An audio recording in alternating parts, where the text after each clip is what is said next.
रमेश आराम से बैठा हुआ है और उसकी बीवी सुलेखा उसके सर पर ठंडे ठंडे तेल से मसाज कर रही है।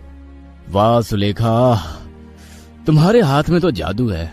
तुम इतना अच्छा मसाज करती हो कि क्या ही बताऊं। मेरे पूरे दिन की थकावट दूर हो गई आज। तुम हर रोज मसाज कर दिया करो। तो इसका मतलब मैं तुम्हारी बीवी नहीं, मसाज वाली हूँ।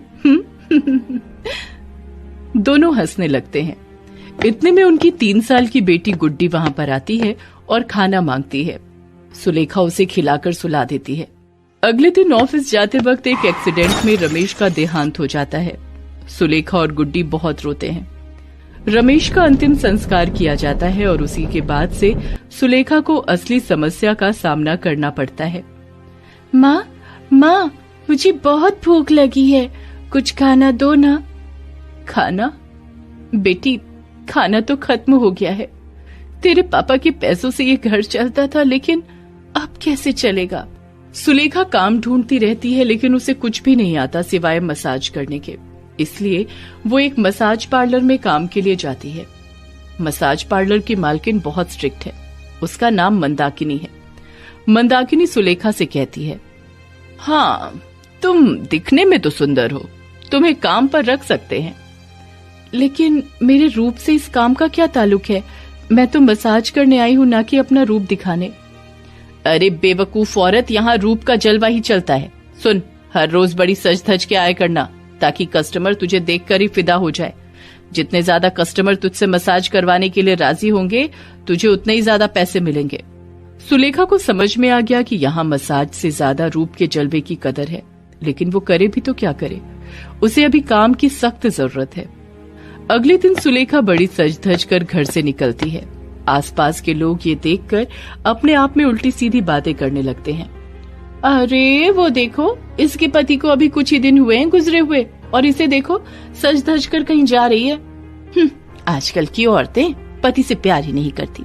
पता नहीं क्या होगा इन लोगों का। सुलेखा पार्लर में पहुंच जाती है। वहां पहले से ही 2 आदमी बैठे हुए थे। सुलेखा को देखते ही उनमें से एक कहता है, अरे ये क्या, इतनी सुंदर मसाज वाली। मौसी, पहले नहीं बताया कि कोई नई मसाज वाली आई है यहाँ? हाँ, कल ही ज्वाइन किया है। ऐ सुलेखा, इसे कमरे में ले जा और सुन, अच्छे से मसाज करना, कोई शिकायत नहीं आनी चाहिए।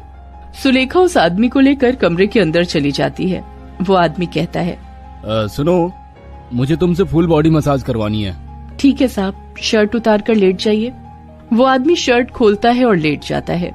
सुलेखा अपने हाथों में तेल लगाकर अच्छे से मसाज कर देती है।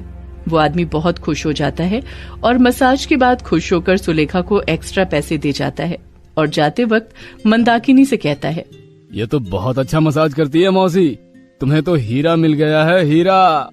तारीफ सुनकर मंदाकिनी खुश हो जाती है और पहले ही दिन सुलेखा 1000 रुपए लेकर घर पहुंचती है। वो अपनी बेटी को पेट भर के खिलाती है और खुद भी खाती है। अगले दिन वो फिर से मसाज पार्लर में काम करने के लिए जाती है और मंदाकिनी सुलेखा से कहती है, सुलेखा सुन, आज एक स्पेशल कस्टमर आए हैं, बहुत पैसा है इनके पास। अगर तू इन्हें खुश कर पाई ना, तो तुझे और मुझे बहुत पैसे मिलेंगे। तू सुंदर और जवान है, इसीलिए तुझे ये काम सौंप रही हूँ।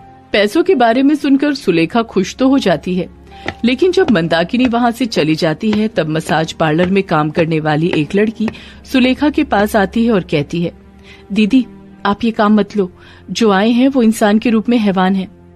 मगर क्या करूं बहन, एक ही दिन हुआ है मुझे यहाँ, ठीक से काम नहीं करूंगी तो ये लोग मुझे निकाल देंगे। सुलेखा कमरे के अंदर जाकर देखती है कि एक बड़ा सा और मोटा सा आदमी सोया हुआ है। वो दिखने में काफी बदसूरत है। सुलेखा को देखकर उस आदमी की आंखें चमक उठती हैं।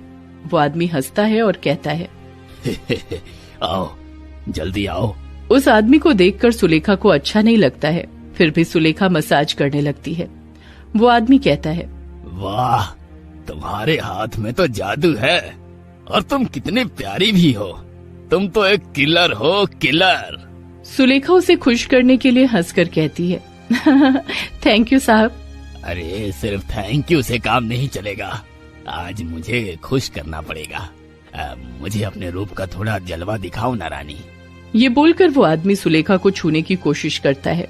सुलेखा घबरा जाती है और कहती है, ये क्या, आप ये क्या कर रहे हैं? मैं वैसी लड़की नहीं हूँ, छोड़ दीजिए मुझे। अरे ऐसे नखरे तो सभी करते हैं पहले, लेकिन उसके बाद सभी शांत हो जाते हैं। ये बोलकर वो आदमी सुलेखा के साथ जबरदस्ती करने की कोशिश करता है। कोई चारा न होने पर सुलेखा एक फूलदानी से उसके सिर पर मारती है। सर पर चोट लगने की वजह से वो आदमी बेहोश हो जाता है और सुलेखा बाहर निकल जाती है। तभी मंदाकिनी गुस्सा हो जाती है। चुड़ैल, ये क्या किया तूने? ये कौन है पता है? वो आदमी मेरी इज्जत के साथ खेलने की कोशिश कर रहा था, तो मैं क्या करती? इज्जत की इतनी परवाह है तो इस काम में आई ही क्यों? निकल यहाँ से, निकल। सुलेखा को वहां से निकाल दिया जाता है। सुलेखा रोते हुए घर चली जाती है। गुड्डी कहती है, क्या हुआ माँ, आप इतनी जल्दी क्यों चली आई? मैंने काम छोड़ दिया है बेटी, वो लोग अच्छे नहीं है। तुम चिंता मत करो, मैं कोई और काम ढूंढ लूंगी। तभी मंदाकिनी वहां पर आ जाती है और कहती है, उसकी नौबत नहीं आएगी। सुलेखा पीछे मुड़कर देखती है और चौंक जाती है। वो देखती है कि मंदाकिनी के साथ वो आदमी भी है। चुड़ैल कहीं की, मुझे मारा तूने? तेरी इतनी हिम्मत, अब देख मैं क्या करता हूँ। ये बोलकर वो आदमी सुलेखा और गुड्डी को घर से निकाल देता है। गुड्डी रो पड़ती है। माँ, अब क्या होगा माँ, अब कहाँ जाएंगे? सुलेखा रोते हुए कहती है, पता नहीं बेटी, भगवान ने हमारे लिए जैसा सोचा है वैसा ही होगा। वो आदमी सुलेखा के घर पर कब्जा कर लेता है। आसपास के लोग कहते हैं, मुझे पता था ऐसा ही होगा। ये सुलेखा कुछ ठीक नहीं लगती थी मुझे, कहाँ कहाँ काम पर जाती थी। सुलेखा गुड्डी को लेकर रास्ते में घूमती रहती है। 2 दिन भूखे रहने के बाद वो लोगों से भीख मांगती रहती है। गुड्डी भी रोते हुए भीख मांगती है। साहब कुछ पैसे दे दो ना साहब, कुछ पैसे दे दो ना। एक रात बारिश होती है और दोनों भीग जाते हैं। गुड्डी को बुखार आ जाता है, लेकिन सुलेखा के पास उतना पैसा कहाँ है कि वो अच्छे डॉक्टर को दिखा सके। सुलेखा गुड्डी को गोद में उठाकर सरकारी अस्पताल में जाती है और वहाँ अचानक से एक आदमी आ जाता है। सुलेखा को याद आता है कि मसाज पार्लर में पहले दिन उसने उसी आदमी का मसाज किया था। वो आदमी कहता है, अरे तुम यहाँ आज मसाज पार्लर नहीं गई? तब सुलेखा उस आदमी को सब कुछ बताती है। सब कुछ सुनकर वो आदमी कहता है, हाँ मुझे पता है, मंदाकिनी मौसी भी अच्छी नहीं है। वो मसाज पार्लर के आड़ में यही सब चलाती है। सुनो, तुम बहुत अच्छा मसाज करती हो, ये एक टैलेंट है, इसे वेस्ट मत करो। मेरी एक दुकान है, तुम वहाँ खुद का मसाज पार्लर खोल सकती हो, हम पार्टनरशिप में काम करेंगे। सुलेखा को जैसे हाथ में चांद मिल जाता है, वो राजी हो जाती है। अस्पताल में ट्रीटमेंट होने के बाद गुड्डी ठीक हो जाती है और सुलेखा उसे लेकर उस आदमी के घर पर चली जाती है। वो आदमी गुड्डी का ख्याल रखने लगता है और सुलेखा अपना मसाज पार्लर खोल लेती है। उसके हाथों के जादू से खुश होकर एक के बाद एक कस्टमर आने लगते हैं। वाह, क्या मसाज करती हो तुम। मैं तो उस मंदाकिनी के पार्लर में जाता था, अब से मैं तुम्हारे पास ही आऊंगा। ऐसे ही सुलेखा का बिजनेस बड़ा हो जाता है और वो अमीर हो जाती है। उधर मंदाकिनी के पार्लर में पुलिस की रेड पड़ती है और मंदाकिनी के साथ साथ उस हैवान आदमी को भी पुलिस गिरफ्तार कर लेती है। ऐसे ही सुलेखा को अपना पुराना घर भी वापस मिल जाता है और इसी तरह सुलेखा कड़ी मेहनत से जिंदगी में सफल हो जाती है। वो साबित कर देती है कि टैलेंट और मेहनत से कोई भी किसी भी काम में सफल बन सकता है, बस उसे अपने आप पर विश्वास होना चाहिए। जमालपुर गांव में रहने वाली कमली अपनी 18 साल की बेटी चंदा के लिए अपनी छोटी सी जमीन पर खेती करती थी। उसी से उनका गुजारा चलता था। कमली का एक पड़ोसी था, उसका नाम था शैतान सिंह। जैसा नाम वैसा ही काम था उसका। कमली की जमीन पर तो उसकी नजर थी ही, साथ ही उसकी बुरी नजर चंदा पर भी थी। एक दिन चंदा अपने खेत में अकेले काम कर रही थी, तभी शैतान सिंह वहाँ आ धमका। हाय हाय, तुझे काम करते देखकर ऐसा लग रहा है कि कोई स्वर्ग की अप्सरा खेत में काम कर रही है। चंदा ने जैसे ही शैतान सिंह को देखा, उसने अपना मुंह बना लिया और बिना उसकी बात का जवाब दिए काम करती रही। कुछ बोल भी लिया कर, तेरी खामोशी तो मेरी जान ले लेगी। तू बड़ा ही बेशर्म किस्म का आदमी है, तुझे एक बार में बात समझ नहीं आती क्या? मुझे नहीं करनी तेरे से शादी, तू मुझे काम करने दे, परेशान मत कर, नहीं तो मैं शोर मचाऊंगी। ये कहकर अपने प्रेमी पर जुल्म मत कर। चंदा की बात सुनकर शैतान सिंह को गुस्सा आ गया। देख, तेरे से मैं प्यार से बात कर रहा हूँ, तो तू ऐठ रही है। अपना प्यार अपने पास रख। देख चंदा, मुझसे पंगे मत ले, नहीं तो किसी को मुंह दिखाने के लायक नहीं छोड़ूंगा। उसकी बात सुनकर चंदा को भी गुस्सा आ गया। जिस हंसिया से वो कुछ देर पहले फसल काट रही थी, उसने वो हंसिया उसकी गर्दन पर रख दी और उसे दबाते हुए कहा, देख मेरा गुस्सा बहुत ही खराब है, यहाँ से निकल जा, नहीं तो तेरी गर्दन तेरे धड़ से निकाल दूंगी। अरे इसे हटा यहाँ से, मुझे चुभ रहा है। पहले यहाँ से निकल, नहीं तो तेरी वो हालत करूंगी कि अपना ही मुंह देखने लायक नहीं रहेगा तू। ठीक है, अभी हंसिया के बल पर बाजी तेरे हाथ में रही, लेकिन मेरा भी टाइम आएगा। अबे भाग यहाँ से, नहीं तो टाइम ही नहीं बचेगा तेरे पास। शैतान सिंह वहाँ से सर पर पाँव रखकर भाग गया। कुछ देर बाद चंदा की माँ कमली वहाँ आई तो उसने सारी बात अपनी माँ को बताई। तू ठीक तो है ना बेटी, तुझे कुछ हुआ तो नहीं ना? अरे माँ, मैं बिल्कुल ठीक हूँ। उल्टा शैतान सिंह की हवा निकल गई। वो तो ठीक है चंदा, लेकिन वो बहुत ही बदमाश आदमी है और ऐसे बदमाशों का कोई भरोसा नहीं। क्या मतलब भरोसा नहीं? माँ, उसके डर से बैठ जाना भी तो उसको बढ़ावा ही देना है ना? अरे नहीं रे, मैं बढ़ावा देने नहीं कह रही, मैं तो मुखिया जी से उसकी शिकायत करने की बात कह रही हूँ। उन्हें सारी बात बता दूंगी तो वो वही उसका ऐसा इलाज करेंगे कि वो फिर कभी यहाँ नहीं आएगा। चंदा को अपनी माँ की बात सही लगी। मुखिया जी की बात पूरा गांव सुनता था। दोनों उनके घर पहुँचे, लेकिन मुखिया जी उस समय उनसे नहीं मिले। उसने उन दोनों को जानबूझकर अपनी हवेली के बाहर बैठा कर रखा। दोपहर से शाम हो गई, लेकिन उसने उन दोनों को नहीं बुलाया। माँ, कहीं मुखिया जी हमें यहाँ बिठाकर भूल तो नहीं गए ना? क्या कहूँ चंदा, वैसे भूलना तो नहीं चाहिए, मैंने तो सुना है वो सबकी मदद करते हैं। तो फिर बुला क्यों नहीं रहे हमें? मैं जाकर पूछ कर आऊँ क्या? ये कहकर चंदा उठकर उनकी हवेली के अंदर गई। मुखिया जी उस समय आराम कुर्सी पर बैठे हुक्का पी रहे थे। मुखिया की नजर उससे मिली तो क्या बात हो गई? किस बात की शिकायत करनी है, जरा खुल के बता। मुखिया जी, हम लोग बहुत देर से बाहर बैठे हैं, आपसे बहुत जरूरी बात करनी है और किसी बदमाश की शिकायत भी करनी है आपसे। मुखिया ने चंदा को ऊपर से नीचे तक देखा। उसके चेहरे पर एक शैतानी मुस्कान थी। वो मन मन मुस्कुराते हुए बोला, हाँ अब बोल, कौन बदमाश है वो जो तेरी जैसी खूबसूरत और प्यारी लड़की के साथ बदमाशी कर रहा है? ये कहकर मुखिया अपनी कुर्सी से उठा और चंदा से बिल्कुल सट कर खड़ा हो गया। उसकी ऐसी हरकत से चंदा थोड़ी असहज हो गई। चंदा ने एक एक कर सारी बात उसे बताई। चंदा शैतान सिंह के बारे में बता रही थी और मुखिया है कि भूखी नजरों से चंदा की ओर देख रहा था। चंदा को पता नहीं था कि मुखिया के पास आकर उसने बहुत बड़ी गलती कर दी थी, क्योंकि मुखिया खुद ही बहुत बड़ा बदमाश था और गांव की बहू बेटियों पर बुरी नजर रखता था। चंदा ने जब अपनी बात खत्म की तो उसने कहा, देख, तू बुरा ना माने तो एक बात कहूँ? बोलिए ना साहब। तू है ही इतनी खूबसूरत कि किसी की भी नीयत बिगड़ जाए। जी, ये आप क्या कह रहे हैं?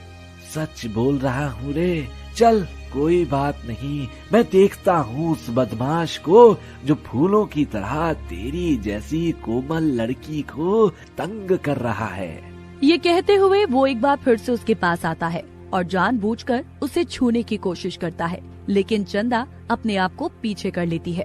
अरे इतना भी परहेज मत कर, मैं तेरी मदद करूँगा तो मुझे भी तो कुछ चाहिए ना। ये आप क्या कह रहे हैं साहब? देख चंदा, दुनिया ऐसे ही चलती है, एक हाथ दे एक हाथ ले। तू समझ गई ना? अगर नहीं तो जल्द ही समझ जाएगी। मुखिया का व्यवहार चंदा के लिए बहुत अजीब था, लेकिन फिर भी उसे उम्मीद थी कि मुखिया उसकी मदद करेगा। अगले दिन की बात है। कमली सुबह सुबह खेत पर काम करने गई थी। चंदा घर पर ही थी, क्योंकि घर के आंगन को गोबर से लीपना था। तभी चंदा के घर मुखिया पहुंच गया और उसके डगमगाते कदम बता रहे थे कि वो नशे में डूबा हुआ था। मुखिया जी आप और इस गरीब के घर पर? अरे तू कहाँ गरीब, तू तो करोड़पति है रे। मैं समझी नहीं। तू बहुत भोली है रे, और भोले लोग मुझे बहुत पसंद हैं। ये कहकर वो खिलखिलाकर हंस पड़ा। चंदा को उसकी हंसी बिल्कुल भी पसंद नहीं आ रही थी, लेकिन वो क्या कर सकती थी। फिर मुखिया ने कहा, सुन, तुझे एक खुशखबरी देनी है। खुशखबरी? हाँ, वो जो बदमाश था ना, जो तुझे परेशान किया करता था, उसे बांध कर मैंने और मेरे आदमियों ने इतना मारा है कि भविष्य में वो किसी भी लड़की को देखने से पहले 1,00,000 बार सोचेगा। आपने मेरी बहुत बड़ी मदद की मुखिया जी। अरे मदद कैसी, गांव का मुखिया हूँ तो ये तो मेरा फर्ज है कि तुम लोगों की सेवा पूरे तन मन से कर सकूं। ये कहकर मुखिया ने चंदा का हाथ पकड़ लिया। अरे अरे, ये क्या कर रहे हैं आप मुखिया जी? छोड़िए मेरा हाथ। अरे हाथ छोड़ने के लिए थोड़ा ही पकड़ा है, मैंने तेरा काम कर दिया, अब तू मेरा काम कर दे। ये कहकर मुखिया ने चंदा को पकड़ना चाहा, लेकिन चंदा उसके मंसूबे समझ गई और दम लगाकर वो अपनी माँ कमली के पास खेतों में भागी। मुखिया भी उसके पीछे पीछे भागा। अरे हिरनी कितनी भी तेज भाग ले, शेर उसका शिकार कर ही लेता है। चंदा उस दुष्ट मुखिया के चंगुल से बचने के लिए बदहवास भागी जा रही थी। भागते भागते वो अपने खेत के पास पहुंची, लेकिन मुखिया भी वहां पहुंच गया और उसने चंदा को पकड़ लिया और उसे जबरदस्ती करने लगा। मुझे छोड़ दीजिए मुझे। चंदा बेचारी असहाय सी उस दुष्ट मुखिया के चंगुल में फंस गई थी। वो उसे जबरदस्ती करने की कोशिश कर रहा था, तभी एक जोर का डंडा उसके सर पर लगा। उसके सर से खून बहने लगा। गुस्से में वो तिलमिला गया। कौन है ये? किसने मुझे मारा? सामने आ। मुखिया ने पीछे मुड़कर देखा तो पीछे कमली खड़ी थी। उसके हाथों में डंडा था और उसकी आंखों में गुस्से की ज्वाला भड़क रही थी। तूने मुझे मारा? मुझे, गांव के मुखिया को? तुझे मेरी ताकत का अंदाजा नहीं है। अपनी ताकत के बारे में डींग हाँकना छोड़ दे मुखिया, क्योंकि तुझे औरत की ताकत का पता नहीं है। उसके बाद कमली ने वही डंडा अपनी बेटी के हाथ में थमा दिया और खुद अपने हाथ में हंसिया लिया और उसे मुखिया की गर्दन पर रखकर चंदा से कहा, मार चंदा, इसे मार, इतना मार कि इसे समझ में आ जाए कि औरतों की ताकत कितनी होती है। तुम लोग ठीक नहीं कर रहे हो, मैं बर्बाद कर दूंगा तुम लोगों को। ये गीदड़ भभकी उनको देना जो तुझसे डरते हैं, यहाँ तेरी हेकड़ी नहीं चलेगी। उसके बाद चंदा ने उस दुष्ट मुखिया को बुरी तरह से मारना शुरू कर दिया। चंदा ने डंडे मार कर उसका शरीर लहूलुहान कर दिया। मुखिया दर्द से तड़पने लगा और चंदा के पांव पर गिरकर माफी मांगने लगा। अरे क्यों मार रही हो मुझे? छोड़ दो मुझे। आ मुझे माफ कर दे। अरे मत मार, अब मुझे माफ कर दे। तब तक आसपास पूरे गांव के लोगों की भीड़ इकट्ठा हो गई थी। वो सभी चंदा के समर्थन में खड़े हो गए थे, क्योंकि कभी न कभी, कहीं न कहीं उनमें से कोई न कोई उस मुखिया के शोषण का शिकार हुआ था। उसके बाद पूरे गांव वाले उसे बांधकर पुलिस स्टेशन ले गए और उसकी सारी असलियत पुलिस को बताई। पुलिस ने वहाँ भी उसकी खूब धुनाई की और उसे जेल भेज दिया। चंदा और कमली ने हिम्मत से काम लिया और नारी की शक्ति का परिचय देकर एक दुष्ट मुखिया को सबक सिखा दिया। दोस्तों, आप हमारे चैनल को जरूर सब्सक्राइब करें